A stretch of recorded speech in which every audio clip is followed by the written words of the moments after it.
So in the previous video, we ended saying that we look at the term current account balance. So how do we define current account balance? We'll just look at the formula first. Current account balance is equal to trade balance plus trade in services plus net transfers to the trade balance. So when we were talking about current account, we said we have three components, right?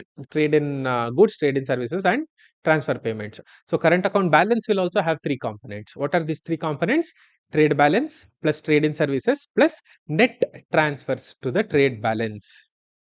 We know the term net. Whenever net comes, it is whatever has to come minus whatever has to be given. That is always net. Okay. Now, if the current account balance is negative, then we say that there is a current account deficit, which is not at all a desirable situation. Okay. I'll repeat. If the current account balance is negative, then we say that there is a current account deficit. If the current account balance is positive, we say that there is a current account surplus. A current account surplus is always desirable, right? So if the current account balance is positive, we say that there is a current account surplus. A current account surplus is always desirable. Okay. Now, a current account deficit is undesirable. In fact, it is dangerous. A current account deficit means that the general non-capital expenditures are greater than current income. We always say that if there is a deficit or if there is a debt, it has to be for a capital asset, for the creation of a capital asset. So expenditure for a creation of capital asset is okay. Debt that you take up for creating capital asset is okay, but non-debt creating general expenditures should not create debt. A current account deficit means that the general non-capital expenditures are greater than current income. Let me explain this with a simple example. Now let's say at home, if we split it into current and capital expenditure at home, you will say that everything that you do that is non-capital creation, that is your payments for your maid, your rent, your expenses for eating outside, all of these are the equivalent of current expenditure, right? This should never create debt for you. If you're using your credit card to finance all of these simple expenditures like paying your maid, eating outside, buying your groceries, paying your bills, then it's a very bad situation for you.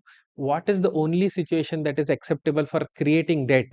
Let's say you're buying a house, an asset that is going to give you returns or that is going to appreciate. Only those expenditures are okay when they create debt. Any other debt creating situation is bad. Okay. Now, a current account deficit means the general non-capital expenditures are greater than current income. So, this deficit will have to be paid from capital receipts or from net capital inflow. Using capital receipts for current account expenses is severely detrimental to growth.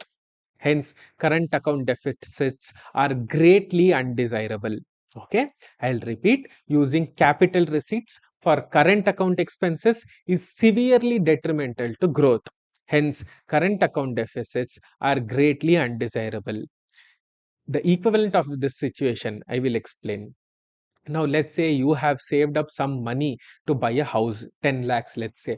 Now, if you use this 10 lakhs and go out and party and spend it off in 10 days, then that's a very bad situation to be in, right? That is how using capital receipts to finance current account balance looks like. Okay. So, current account deficits are greatly undesirable. So, how does the government handle these situations? This is our question. This is the reason that governments have official forex reserves. The government saves foreign exchange and builds up its reserves to pay for imports. A healthy official reserve balance is in fact a national security concern. Now you may see that our official forex reserves have crossed $500 billion today. Okay, $500 billion, that is over $500 billion. In fact, at some point it went to over $600 billion. Now the government saves this foreign exchange. Why? Because if there are some shocks in the international market, then it becomes easier to cushion that effect on India. Okay, now let's say oil prices get spiked by 30%. That has a serious implication on our forex reserves. If you have a great amount of forex reserves, then the effect becomes cushioned. The government saves foreign exchange and builds up its reserves to pay for imports. A healthy official reserve balance is a national security concern. A healthy reserve allows a country like India to import highly essential goods like fuel without any stoppages or stopgaps in supply. Fuel security is one of the reasons that India has built up a burly and healthy reserve. So, current account deficits are not good for a country's economy and its growth. This is what you have to take away from this video, right? A capital account deficit is still okay. Hmm? Okay, thank you.